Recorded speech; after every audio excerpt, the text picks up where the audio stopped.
Assalamualaikum warahmatullahi wabarakatuh. Alhamdulillahirrabbilalamin. Wassalatu wassalamu ala asrofil amya'i wa mursalin Sayyidina wa maulana Muhammadin wa ala alihi wa sahbihi ajmain. Amma ba'du. Pertama-tama, marilah kita panjatkan puji dan syukur kehadirat Allah Subhanahu wa taala yang telah memberikan kesehatan kepada kita semua. Salawat serta salam tidak lupa kita kirimkan kepada junjungan kita Nabi Muhammad SAW yang telah mengantarkan umat manusia dari zaman jahiliyah menuju zaman modern seperti sekarang ini. Sebelumnya, izinkan saya dan kelompok saya untuk memperkenalkan diri. Kami dari kelompok 8 yang beranggotakan yang pertama saya Niswa Septari, yang kedua Nur Hikmah, dan yang ketiga Nurahayu Rahmadani. Pada kesempatan kali ini, kami akan mempresentasikan tentang bab 8 yaitu etos kerja pribadi muslim. Berikut peta konsep yang akan kami bahas. Sebelum itu, saya akan menjelaskan sedikit pengertian etos kerja pribadi muslim. Etos kerja pribadi muslim adalah sikap kepribadian yang menciptakan pengertian bahwasannya bekerja bukan hanya untuk mencari kekayaan duniawi atau untuk kemuliaan diri sendiri, melainkan sebagai manifestasi amal soleh sehingga dapat memompakkan semangat bekerja keras. Dan tujuan dari bekerja adalah menunaikan amanah. Kali ini saya akan membahas tentang Quran Surat Al-Jumu'ah ayat 9-11 yang berbunyi, Ya ayyuhalladzina amanu idza nudiya lis-sholati min yaumil jumu'ati fas'au ila dzikrillah wa dzarul bai'a dzalikum khairul lakum in kuntum ta'lamun. Fa idza qudiyatis sholatu fantashiru fil ardi wabtaghu min fadlillahi wa dzkurullaha katsiran la'allakum tuflihun. Wa idza ra'aw tijaratan aw lahwan faddu ilayha wa tarakuka Timakul ma indallahi khairum min lahwi wa minat tijarati wallahu khairur razikin. Sadaqallahu azim. Yang memiliki terjemah ayat sebagai berikut. Wahai orang-orang yang beriman, apabila telah disuruh untuk melaksanakan sholat pada hari Jumat, maka segeralah kamu mengingat Allah dan tinggalkanlah jual beli. Yang demikian itu lebih baik bagimu jika kamu mengetahui. Apabila sholat telah dilaksanakan, maka bertebaranlah kamu di bumi. Carilah karunia Allah dan ingatlah Allah sebanyak-banyaknya agar kamu beruntung. Dan apabila mereka melihat perdagangan atau permainan, mereka segera menuju kepadanya dan mereka tinggalkan engkau Muhammad sedang berdiri berkhotbah. Katakanlah, apa yang ada di sisi Allah lebih baik daripada permainan dan perdagangan, dan Allah pemberi rezeki yang terbaik. Berikutnya penjelasan ayat. Quran Surat Al-Jumu'ah ayat 9 ini berkenaan dengan seruan dari Allah Subhanahu wa taala kepada orang-orang yang beriman agar mendirikan sholat Jumat. Kata seruan pada ayat 11 di atas sebenarnya dapat dipahami tidak hanya sebatas azan yang dikumandangkan oleh muazin pada hari Jumat, tetapi seruan dari Allah Subhanahu wa taala. Sebab jika diartikan secara sempit, maka akan banyak sekali umat Islam yang dijumpai terlambat melaksanakan sholat Jumat. Padahal para sahabat selalu datang ke masjid untuk melaksanakan sholat Jumat sebelum waktu Jumat tiba. Bahkan ada yang datang pagi-pagi, tidak menunggu azan tiba. Di akhir ayat ditegaskan bahwa menaati perintah Allah Subhanahu wa taala dengan melaksanakan perintah sholat Jumat adalah lebih baik bagi orang-orang yang memahaminya. Sebab selain akan memperoleh keridhaan Allah Subhanahu wa taala, sholat Jumat dapat menimbulkan kesatuan dan persatuan antar umat Islam. memperkuat ukhuwah Islamiyah karena sholat Jumat dilakukan secara berjamaah. Pada ayat ke-10 surat Al-Jumu'ah, Allah Subhanahu wa taala melanjutkan seruannya, yaitu apabila telah selesai melaksanakan sholat Jumat, maka segeralah mencari karunia Allah Subhanahu wa taala. Boleh kembali bertebaran di muka bumi, mengerjakan urusan duniawi dan berusaha mencari rezeki yang baik dan halal. Di akhir ayat, Allah Subhanahu wa taala memerintahkan agar banyak berzikir kepadanya supaya manusia memperoleh keberuntungan. Zikir artinya ingat atau menyebut nama Allah Subhanahu wa taala adalah bagian terpenting dalam kehidupan umat Islam, baik dalam kaitannya dengan persoalan akidah, ubudiyah maupun akhlak. Sedangkan kandungan ayat ke-11 diawali dengan pernyataan Allah Subhanahu wa taala tentang sikap sebagian orang mukmin yang masih silau dengan perniagaan duniawi, padahal sedang mendengar khutbah Nabi Muhammad SAW, di mana asbabun nuzul ayat ini berkenaan dengan kedatangan rombongan unta dari kafilah dagang Dihyah al-Qalbi dari Syam atau Suriah dengan membawa dagangan seperti tepung, gandum, minyak, dan lain-lain. Sebagai kebiasaan, apabila unta rombongan kafilah datang tiba, maka kaum perempuan ikut menyambutnya dengan menabuh gendang supaya orang-orang datang membeli dagangan yang dibawanya. Dan kaum muslimin yang sedang mendengarkan khutbah Jumat Nabi pun keluar ikut menyambut rombongan dagang ini. Selanjutnya, sikap dan perilaku yang dapat diterapkan sebagai penghayatan dan pengamalan Quran Surat Al-Jumu'ah ayat 9-11, yaitu yang pertama, segera menunaikan sholat Jumat manakala telah mendengar seruan azan di hari Jumat, seraya meninggalkan segala aktivitas. Yang kedua, pada saat menunaikan ibadah sholat Jumat, senantiasa memperhatikan khotib dan melupakan sementara aktivitas kerjanya untuk mengingat Allah Subhanahu wa taala. Dan yang ketiga, ketika sholat Jumat telah usai dilaksanakan, segera melanjutkan aktivitas semula. Demikian yang saya sampaikan. Selanjutnya akan dibahas oleh rekan saya, yaitu Nur Hikmah. Wabillahi taufiq wal hidayah. Wassalamualaikum warahmatullahi wabarakatuh. Terima kasih kepada Nizba yang telah menjelaskan mengenai isi Quran Surat Al-Jumu'ah ayat 9 sampai dengan ayat 11. Baik, saya akan menjelaskan tentang isi Quran Surat Al-Qasas ayat 77. Sebelum kita memahami secara lebih mendalam tentang kandungan surah Al-Qasas ayat 77, saya akan membacakannya terlebih dahulu. A'udzu billahi minasyaitonir rajim. Bismillahirrahmanirrahim. Wabtaghi fima ataakallahu ad-daral akhirata wala tansa nasibaka minad dunya wa ahsin kama ahsanallahu ilaika wala tabghil fasada fil ard innallaha la yuhibbul mufsidin, yang artinya, dan carilah pahala negeri akhirat apa yang telah dianugerahkan Allah kepadamu, tetapi janganlah kamu lupakan bagianmu di dunia dan berbuat baiklah kepada orang lain, sebagaimana Allah telah berbuat baik kepadamu, dan janganlah kamu berbuat kerusakan di bumi. Sungguh, Allah tidak menyukai orang yang berbuat kerusakan. Jadi, dalam ayat ini Allah Subhanahu wa taala memerintahkan kepada orang-orang yang beriman agar membuat keseimbangan antara usaha untuk memperoleh keperluan duniawi dan memenuhi keperluan akhirat. Tidak mengejar salah satunya dengan cara meninggalkan yang lain. Nabi Muhammad SAW sangat mencela orang yang hanya mengejar akhirat dengan meninggalkan duniawi, apalagi menjadi beban orang lain dalam masalah nafkah.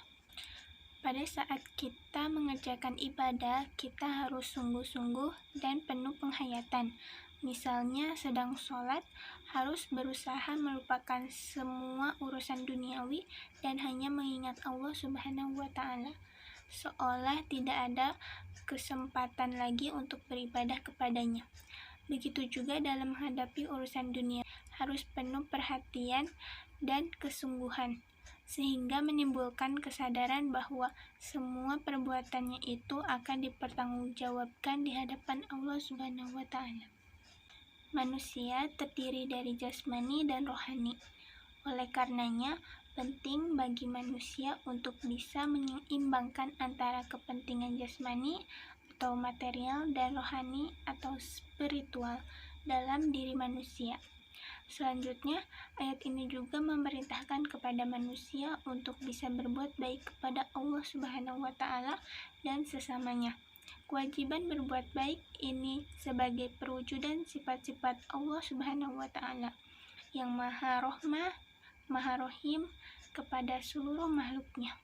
Berikut perbuatan baik dapat dikategorikan menjadi 4 hal, yaitu yang pertama, berbuat baik pada nikmat Allah berupa harta, kemewahan, dan harta yang berlimpah tidak boleh menjadikan dirinya lupa diri dan lupa terhadap kehidupan akhirat.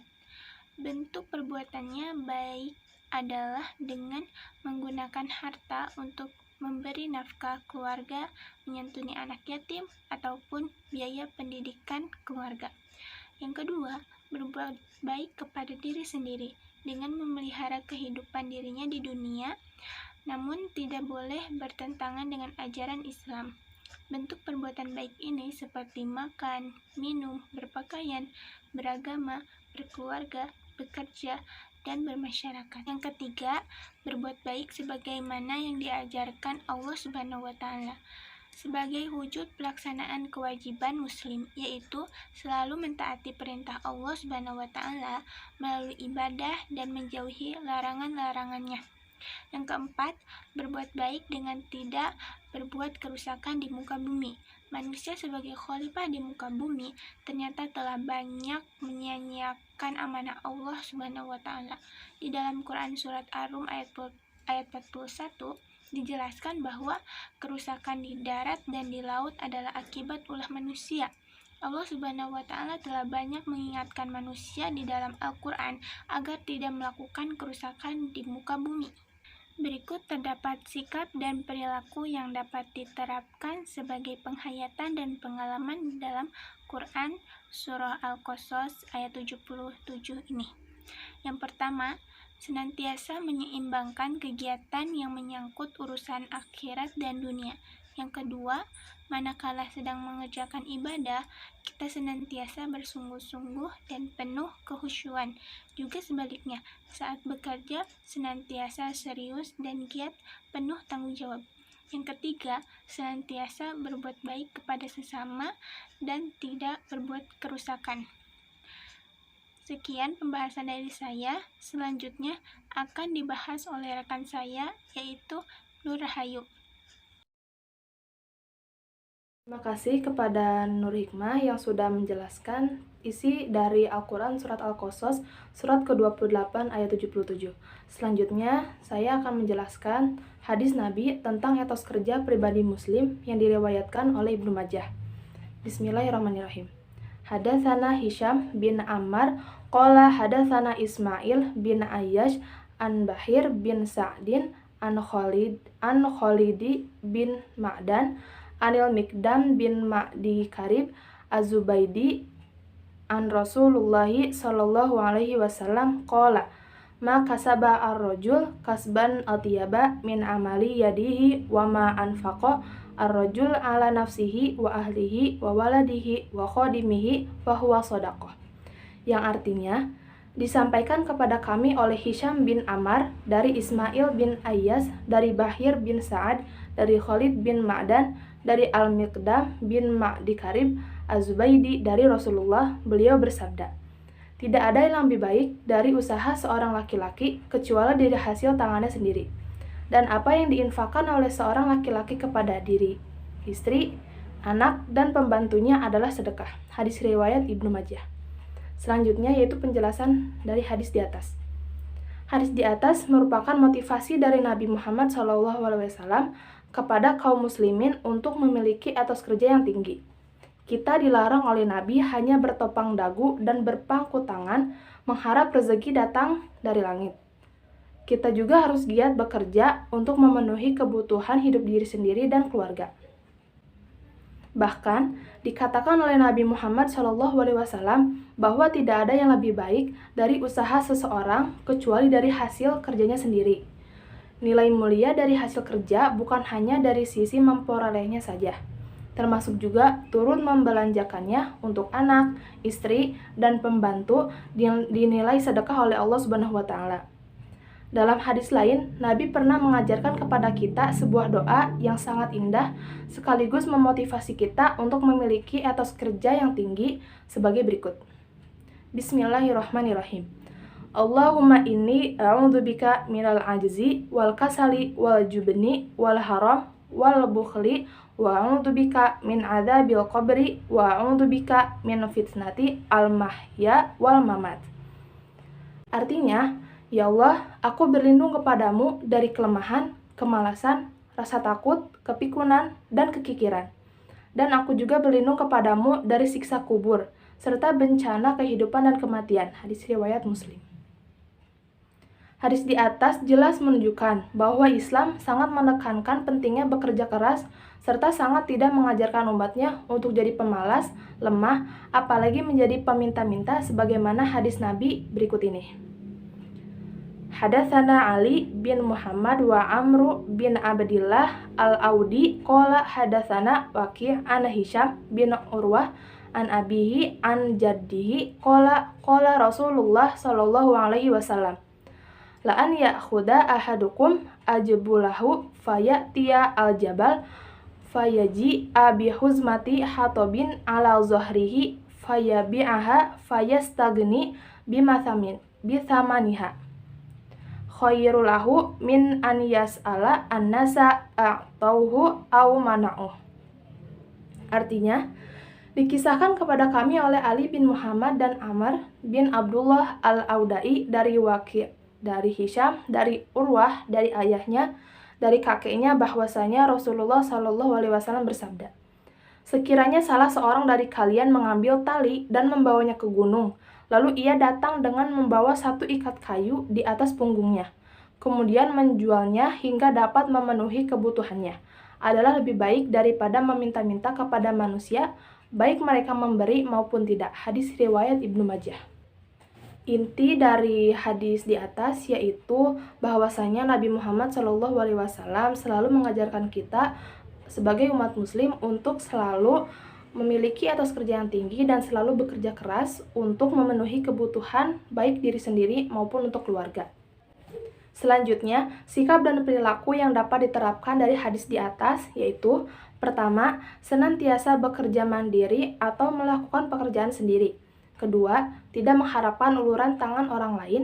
Ketiga, senantiasa menjalankan pekerjaan dengan ikhlas. Dan yang keempat, memilih pekerjaan yang pastinya halal. Dan yang terakhir yaitu tentang perilaku orang yang mempunyai etos kerja pribadi muslim. Etos kerja dalam Islam menempatkan muslim tak sekedar melakukannya demi mendapatkan uang. Kerja keras sebagai kuda bukan tujuan utama seorang muslim. Kerja, ibadah, dan hubungan baik dengan lingkungan sekitar harus berjalan seimbang. Etos kerja pribadi muslim juga memiliki perilaku atau ciri-cirinya tersendiri. Berikut di bawah ini yang termasuk ke dalam perilaku atau ciri-ciri dari orang yang mempunyai etos kerja pribadi muslim. 1. Memiliki jiwa kepemimpinan. 2. Selalu berhitung. 3. Menghargai waktu. 4. Tidak pernah merasa puas untuk melakukan kebaikan. 5. Hidup berhemat dan efisien. 6. Memiliki jiwa wiraswasta. 7. Memiliki insting bersaing dan bertanding. 8. Keinginan untuk mandiri. 9. Haus untuk memiliki sifat keilmuan. 10. Berwawasan makro atau universal. 11. Memperhatikan kesehatan dan gizi. 12. Ulet dan pantang menyerah. 13. Berorientasi pada produktivitas. 14. Menyambung tali silaturahmi dengan sesama. 15. Jujur dalam mengerjakan sesuatu. 16.